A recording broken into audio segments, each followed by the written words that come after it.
Hello guys, welcome to this video. Please follow my accounts na guys and subscribe to my channel and I'll get back to you. I'll do the same to you. That's 100% legit and that's a promise guys. Our topic for today guys is about Maya Business guys. Maya Business QR. Napansin nyo ba guys na may charge na yung pagta-transfer ng funds from Maya Business account? May transfer fee na po siya na 5 pesos kung napansin nyo guys. Kasi ito talaga, wala pa namang isang linggo guys, napansin ko na may transfer fee na siya na 5 pesos. Akala ko naman dati guys is yung 5 pesos na yun ay sa'yo na may-ari ng Maya Business account, mapupunta yung 5 pesos na yun. Hindi pala guys, hindi pala. Kay Maya Business pala mapupunta yung 5 pesos na yun guys. And para makasigurado guys, ginamit ko nga siya isang beses at inobserbahan ko talaga paano siya nag-work. So, nag-try nga akong mag-transfer guys and in-screenshot ko nga yung balance ko bago ako mag-transfer and meron nga talaga siyang 5 pesos transaction fee. And then, nung binalikan ko yung balance ko guys ay kay Maya Business nga talaga yung 5 pesos na yun guys. At ang ikinagulat ko naman guys, hindi ko ina-expect na nung nag-transfer ako from my digital bank Discartec, RCBC Discartec. RCBC ba to? Ay may 5 pesos charge din siya guys. Ang saklap diba? Ba't ganun? Sabi ko ba't ganun? Nag-transfer ako guys ng 2,000 pesos from Discartec and ang na-receive ko lang guys is 1,995. Ibig sabihin guys, meron na siyang receiving charge na 5 pesos. Meron din siyang outgoing charge na 5 pesos. Ito ay regardless naman yata guys, regardless sa amount na marireceive mo at i-outgoing transfer mo. So, in short guys, meron siyang receive and transfer 5 pesos transaction fee guys. Paano mo nga ba maiiwasan ang 5 pesos na charge na to guys? Syempre kung magta-transfer ka guys, hindi mo maiiwasan tong 5 pesos na charge na to guys. Pero na lang guys, kung magta-transfer ka from your Maya Business to your PayMaya account is libre po yon using send money. Yung isi-send mo, magsi-send money ka sa PayMaya number mo guys. Pero pag gumamit ka ng wag na nating pahabain guys, ganun talaga. Basta in and out of money from Maya Business is may charge na 5 pesos guys. Para makaiwas ka sa charge na to, idaan mo siya sa PayMaya guys using send money. Para makaiwas ka rin sa receive. Maigsi lang yung topic natin guys pero napapahaba ano. Kasi nga napakagulo kong magkwento.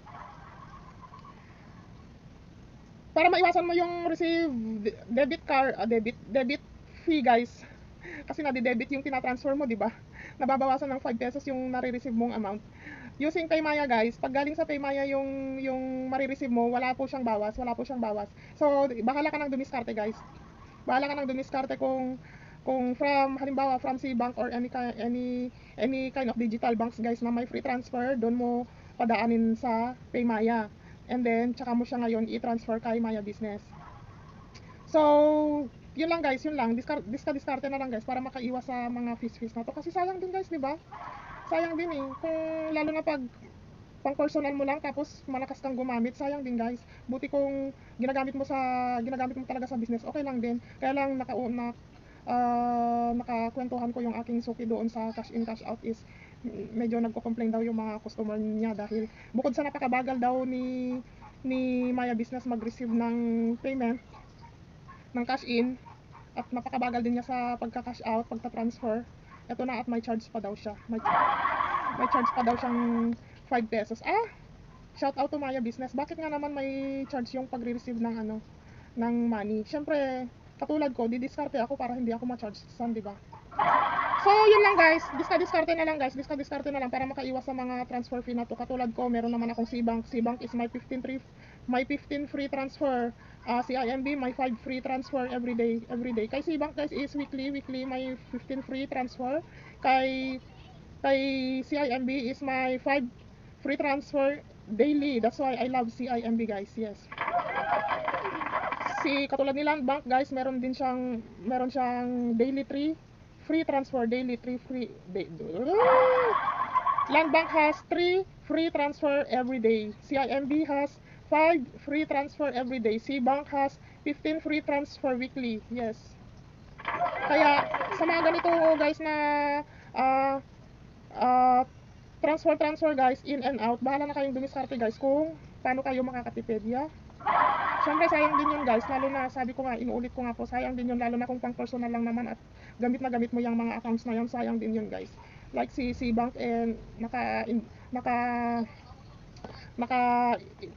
indicate doon na meron na daw akong na-save na 2,000 plus pesos sa pagta-transfer lang. Di sayang din yun guys, diba? Nakasave daw ako ng 2,000 pesos para lang sa mga transfer. Sayang din yun guys. So yun lang guys, awareness lang naman tong video na to guys, na si Maya Business guys ay meron ng cash in cash out 5 pesos charges. And shout out to Maya Business na rin na bakit nga naman daw napakabagal ng pasok ng pera at napakabagal din ng paglabas ng pera pag magta-transfer. Yes. Complain yun nung aking suki sa na gumagamit ng Maya Business sa kanyang cash in cash out. At ganoon din naman po ako, na experience ko rin po yun. Minsan umaabot po ng 5 to 10 minutes po yung pagdating ng pera yung pagpasok ng pera kay Maya Business. Hindi ko po alam kung bakit. Kasi kung nasa 5,000 yan, syempre magpapanik ka, 'di ba? Tapos parang hindi ko magamit yung hindi ko alam.